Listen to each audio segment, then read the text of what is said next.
আচ্ছা ভাই। অঙ্কটা 4 নম্বর অঙ্ক, ভেরি ভেরি ইম্পর্ট্যান্ট একটা অঙ্ক। এই অঙ্কটা কি বলতেছে দেখতে হবে, প্রথম থেকে শেষ পর্যন্ত পড়ে নিব।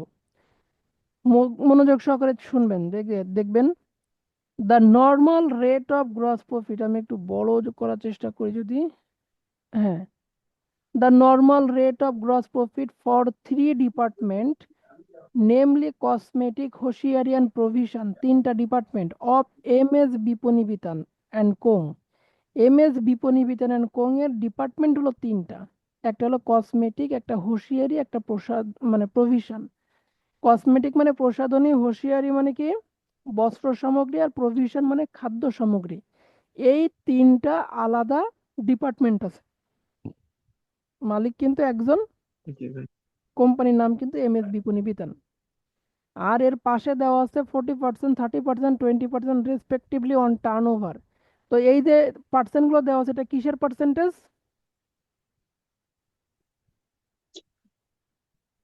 কিসের পার্সেন্টেজ? দেখো আমরা কিন্তু অঙ্ক ভালো করে খেয়াল করতেছি না। বিফোর খেয়াল না করার কি কোনো কারণ আছে? Direct expense. আচ্ছা, এক সেকেন্ড।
ভাই আপনি মিউট হয়ে আছেন।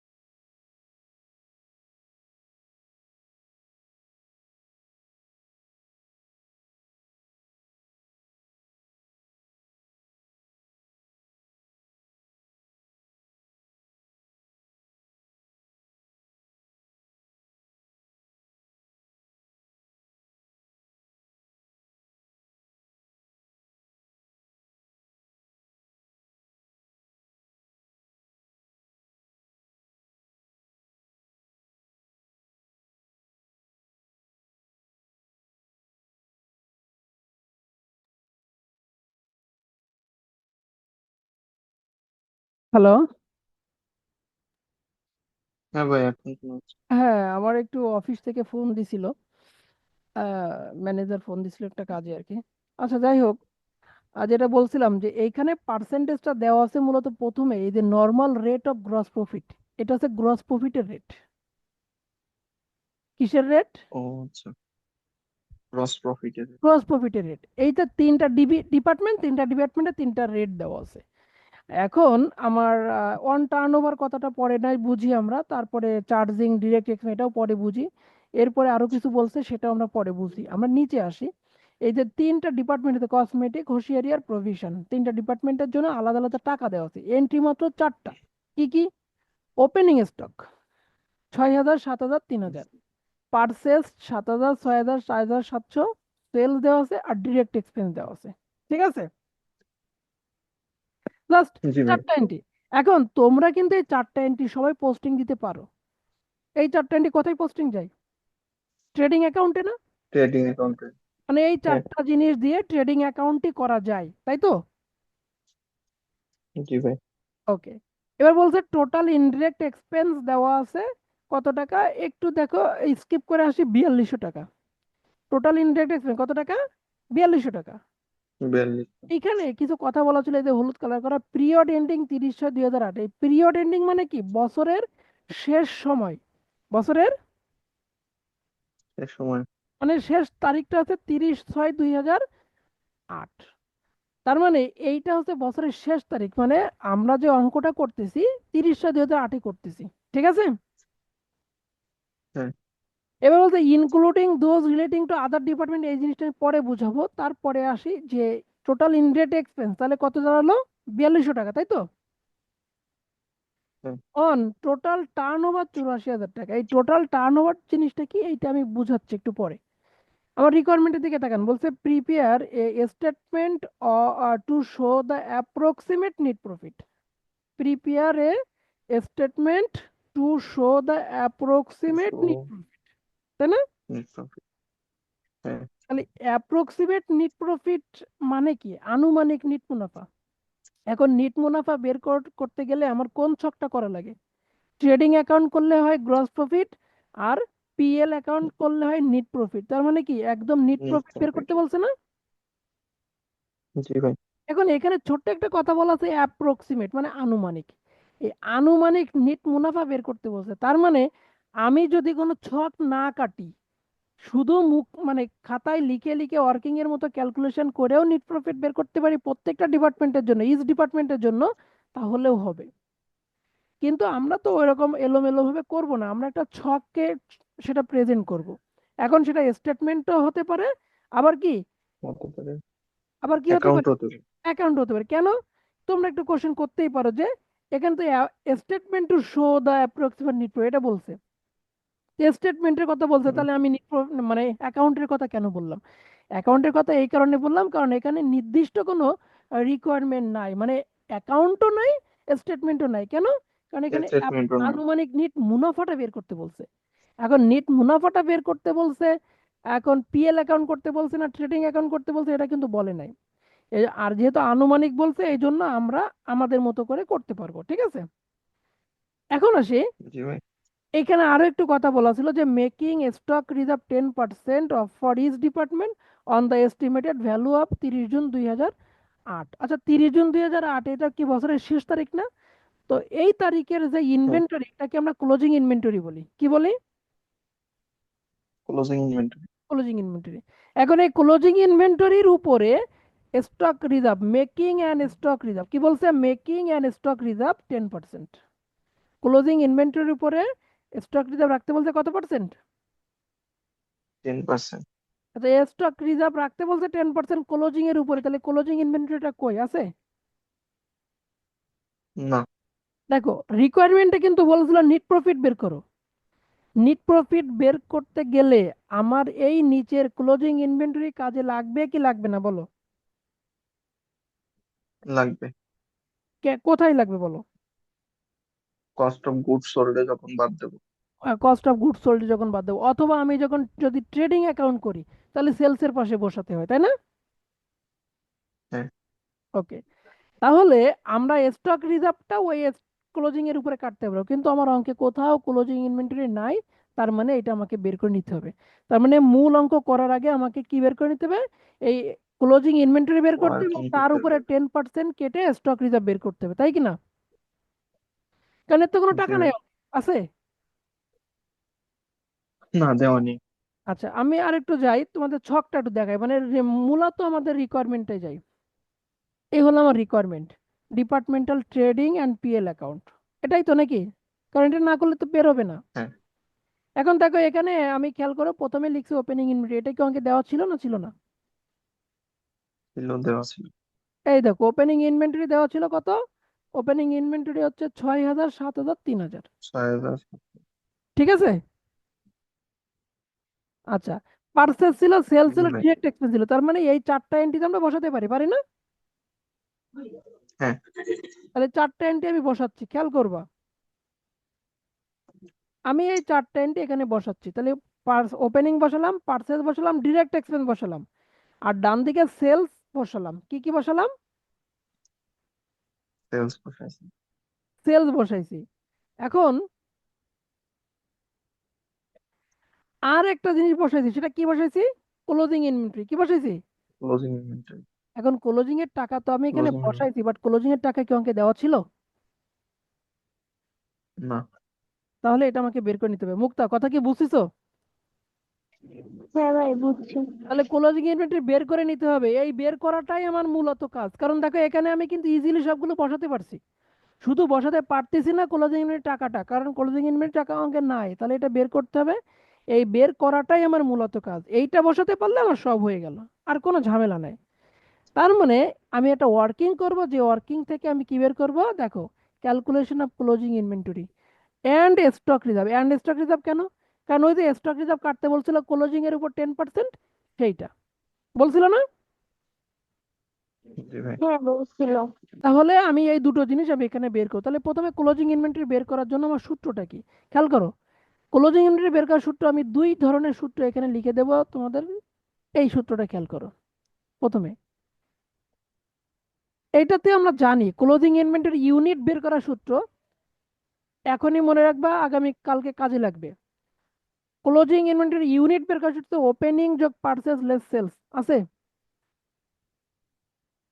Opening of consequences. এই সূত্র কি আমরা আগে কখনো দেখেছি না দেখি নাই?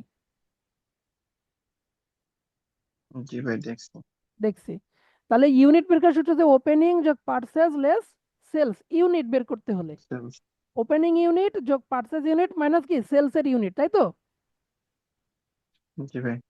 কিন্তু যদি টাকা বের করতে যায়, তাহলে টাকা বের করার সূত্র হচ্ছে ওপেনিং যোগ purchase less cost of goods. এটা কিন্তু টাকা, ইউনিট না। কি বের করতে হলে? টাকা। এই হলো আমার দুইটা সূত্র। এই হলো কয়টা সূত্র? দুটো। আচ্ছা কেন? একটু আগে তোমাদের যে ছকটা দেখালাম, কস্ট অফ গুডস বের করার সূত্র কি বলো? তোমরা যে কস্ট অফ গুডস বের করে আসছো ওপেনিং যে প্লাস। আধুনিক, ওই অঙ্কটাই কিভাবে বের করছো? সূত্র কি ছিল? Opening opening plus purchase plus direct purchase expense minus closing inventory. Opening যোগ পারচেজ লেস ক্লোজিং ইনভেন্টরি, তাই তো? ডিরেক্ট কথাটা এখন বাদ থাক, ওটা আলাদা বিষয়। ওপেনিং যোগ পারচেজ লেস কি? Closing inventory. তাহলে এই দেখো আমি নিচে এই সূত্র লিখছি কিনা, ক্লোজিং, এই যে কস্ট অফ গুডস সোল্ড সমান ওপেনিং যোগ পারচেজ লেস ক্লোজিং ইনভেন্টরি লিখছি। জি ভাই। আচ্ছা এই সূত্রটাই তো আমি এই উপরে লিখছি নাকি, দেখো তো মডারেট করে। মানে এই যে নিচটা, এই নিচ থেকেই তো আমি উপরে গেলাম, তাই কি না? হুম হুম। হ্যাঁ। ক্লোজিংটা নিয়ে গেছি হ্যাঁ বাম পাশে, আর কস্ট অফ গুডস সোল্ডটা নিয়ে গেছি ডান পাশে, এই তো। জি ভাই। জি ভাই। তাহলে আমাদের বের করতে হবে ক্লোজিং ইনভেন্টরির টাকা। তাহলে প্রথমে লাগবে ওপেনিং যোগ purchase less cost of goods sold. Opening লাগবে, পারচেজ লাগবে, আর কি লাগবে? কষ্ট গুডস সোল্ড। তো আমি তো অঙ্ক করছি, এখানে কোথাও কি কস্ট অফ গুডস সোল্ড দেওয়া ছিল? না। না। কোথাও কস্ট অফ গুডস দেওয়া ছিল না। তাহলে কস্ট অফ গুডস সোল্ড বের করা আর একটা সূত্র লাগবে আমার। তোমরাই একটু আগে করেছো, sales minus cost of goods sold দিলে হয় গ্রস প্রফিট। এই সূত্রটা ওই অঙ্কে করছো না? জি ভাই। করছো তো সবাই, নাকি জানো এটা, নাকি জানোই না?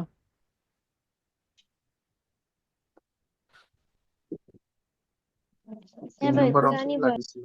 আচ্ছা, তাহলে আমি দেখো নিচে সেটা লিখছি যে sales minus cost of goods sold দিলে গ্রস প্রফিট পাওয়া যায়, লিখছি এটা। হ্যাঁ। এখন যদি বলি আমার তো কস্ট অফ গুডস সোল্ড অঙ্কে নাই, আছে? সেটাই বের না। করতে হবে, কস্ট অফ গুডস সোল্ডটাই বের করতে হবে। তাহলে সেলস থেকে কস্ট অফ গুডস সোল্ড বাদে গ্রস প্রফিট পাবো কিভাবে? দেখো আরেকটা, এই কথাটা আমি সেল। এখানে লিখছি আর নিচে, কিন্তু এটাকে একটু মডারেট করছি, খেয়াল করো। যে sales minus cost of goods sold বাদ দিলে গ্রস প্রফিট পাওয়া যায়, কিন্তু এখানে যদি ঘুরাই দেয়া হয় sales minus gross profit minus করলে কস্ট অফ গুডস সোল্ড পাওয়া যায়, যায় কি না? জি ভাই সেলস যাই। থেকে কস্ট অফ গুডস সোল্ড বাদ দিলে যদি গ্রস প্রফিট পাওয়া যায়, তাহলে সেলস থেকে গ্রস প্রফিট বাদ দিলে কস্ট অফ গুডস সোল্ড পাবো না? হ্যাঁ জি পাবো। ভাই। মানে গ্রস প্রফিটটাকে সাইড চেঞ্জ করে বামে নিয়ে আসলাম, আর কস্ট অফ গুডস সোল্ডটাকে ডানে নিয়ে গেলাম, একই তো কথা। তার মানে জি আমার অঙ্কে সেলস ছিল, এখান থেকে গ্রস প্রফিটের একটা রেট ছিল, ছিল না? হুম। তাহলে সেলস থেকে গ্রস প্রফিট বাদ দিলে আমি কি কস্ট অফ গুডস সোল্ড পাবো? জি ভাই। হ্যাঁ পাবো। আবার যদি উপরে ক্লোজিং বের করার সময় ওপেনিং যে পার্সেস লেস এইখানে সে কস্ট অফ গুডস এর মান বসাই, তাহলে কি ক্লোজিং পেয়ে গেলাম না আমি? জি ভাই, পাবো। দেখো এইটুকু কিন্তু আমাদের বোঝানোর জন্য, এটা কিন্তু অঙ্কের কোনো মানে অংশ না। তাহলে খেয়াল করো, আমি প্রথমেই তাহলে কি বের করবো, এই কস্ট অফ গুডসোলটা বের করে নিব, তা না হলে আমি ক্লোজিংটা বের করতে পারবো না, সেটা ওই ছকের মধ্যে ওয়ার্কিং এর মধ্যেই। তাহলে প্রথমে লিখতে দেখো ওই যে সেলস, কি লিখতে প্রথমে? সেলস। 12,000, 10,000, 6,000। এখান থেকে বাদ দেবো কি গ্রস প্রফিট বলছিলাম না? হুম। গ্রস প্রফিটের তিনটা রেট ছিল না অঙ্কে, 40, 30, 20। জি ভাই। তাহলে এই রেটটা কাটতে হবে, রেট পার্সেন্টেজ কাটলেই আমি গ্রস প্রফিট পাবো। তাহলে এই পার্সেন্ট কাটবো কার উপরে? খেয়াল করো, কিছু কিছু কথা আমি স্কিপ করে গেছিলাম, সেটা একটু খেয়াল করো। এইখানে যে গ্রস প্রফিটের রেট এই যে তিনটা দেওয়া ছিল, রেসপেক্টিভলি মানে যথাক্রমে অন টার্নওভার, অন কি, মানে টার্নওভার। এই রেটটা কার উপরে? টার্নওভারের উপরে। কার উপরে? টার্নওভারের উপরে। টার্নওভার মানে হলো একটা প্রতিষ্ঠানের মুখ্য ইনকাম। কি বললাম বলেন? টার্নওভার মানে একটা প্রতিষ্ঠানের মুখ্য ইনকাম।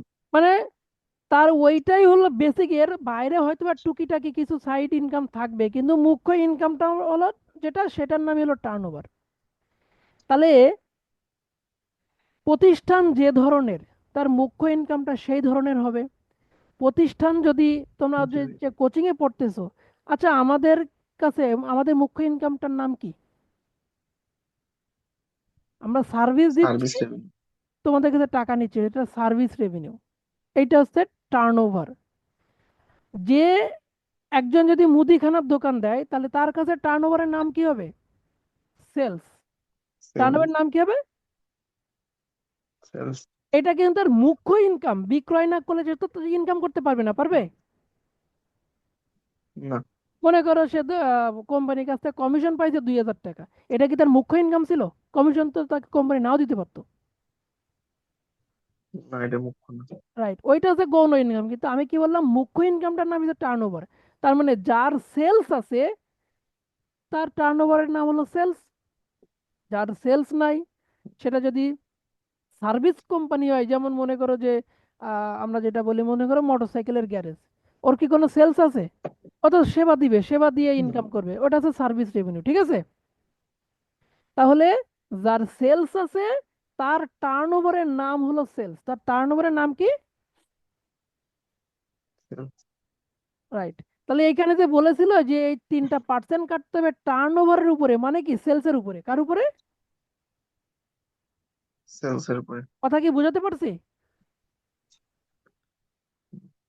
নাকি না? তাই টার্নওভারের পরে তো ফুল স্টপ দেওয়া নেই এখানে, তো ওই কথাটা কি ওর সাথে ফুল যুক্ত? স্টপ দেওয়া নেই, এরপরে আরো কিছু কথা বলছে যে before charging the direct expense, মানে এই ডিরেক্ট এক্সপেন্সটা বাদ দেওয়া হয়নি তাই বলতেছে। তো বাদ তোমরা দিয়ে এর জন্য ছকে বসাইছি। আমরা তো সেলস থেকে বাদ না দিয়েই আমরা গ্রস প্রফিটটা বের করে বলছে, তাই তো করতেছি। কারণ সেলস থেকে তো ডিরেক্ট এক্সপেন্স এখনো বাদ দেওয়াই হয়নি, হয়েছে? না। আমি মূল যে সেলস সেই টাকার উপরেই পার্সেন্ট কাটবো না এখন? হ্যাঁ। তাহলে এই তিনটা রেট কাটলে আমি গ্রস প্রফিট পাবো। মুক্তা, কথা কি বুঝতেছো নাকি না? হ্যাঁ ভাই, বুঝতেছি। তাহলে এই যে দেখো, 12,000 টাকার উপরে প্রথমটার উপরে 40%, দ্বিতীয়টার উপরে 30%, তৃতীয়টার উপরে 20%, তাই না? তাহলে হ্যাঁ। 12,000-এর উপরে 40% কাটলে হবে 4,800, 10,000-এর উপরে 30% কাটলে হবে 3,000, আর প্রভিশনে 6,000-এর উপরে 20% কাটলে হবে 1,200। এইটা বিয়োগ করলে 1200। কস্ট অফ গুডস সোল্ড পাইলাম 7,200, 7,000 আর 4,800। পাইছি কস্ট অফ গুডস সোল্ড। জি হ্যাঁ। ভাই। তাহলে এই যে কস্ট অফ গুডস সোল্ড পাইলাম, একটু আগে সূত্র দেখাইছিলাম, ওপেনিং যে purchase less cost of goods sold দিলেই আমি ক্লোজিং ইনভেন্টরি পাবো, তাই না? জি ভাই। এখানে এবার এখানে ওপেনিং আমার অঙ্কে ছিল 6,000, 7,000, 3,000 ছিল, ছিল।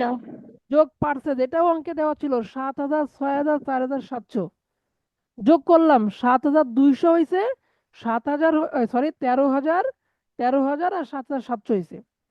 এখান থেকে cost of goods sold minus করবো, তো সে কস্ট অফ গুডস সোল্ড উপরে কত বের করছি? 7,000, 7,000, 7,200, 7,000 আর 4,700। 800। তাহলে এই যে 4800। 13,000 থেকে আমি এটা মাইনাস করব, হবে 5,800।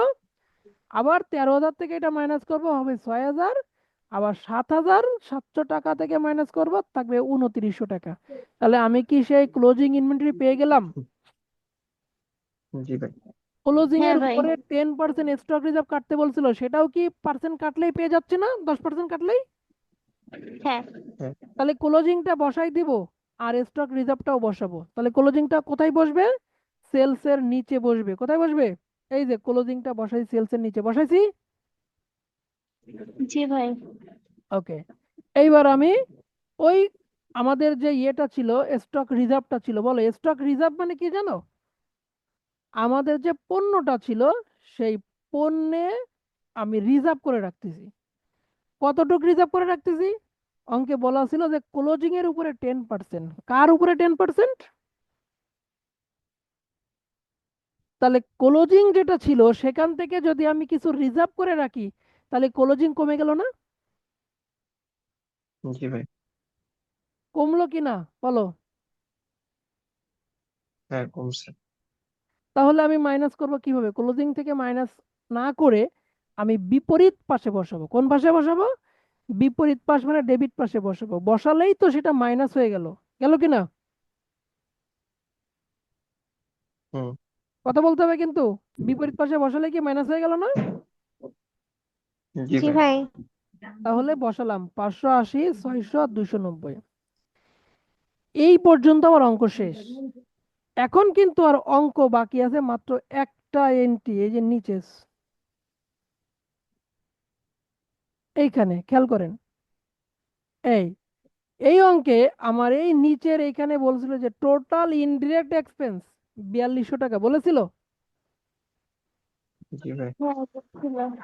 এই পাশেরটা এবার বুঝবা, ওয়ান টোটাল টার্ন ওভার 84,000, মানে টোটাল ইনডিরেক্ট এক্সপেন্স 4,200, কিন্তু বলছে টোটাল টার্ন ওভার মানে টোটাল সেলস হলো 84,000, তাই বলতেছে না? হ্যাঁ হ্যাঁ।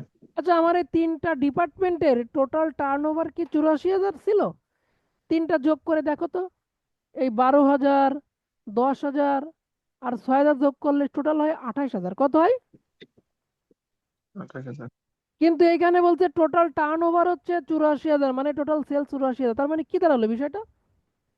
ভুল দেওয়া আছে না? হ্যাঁ ভুল দেওয়া আছে, কিন্তু ভুল দেওয়া নাই। কেন নাই?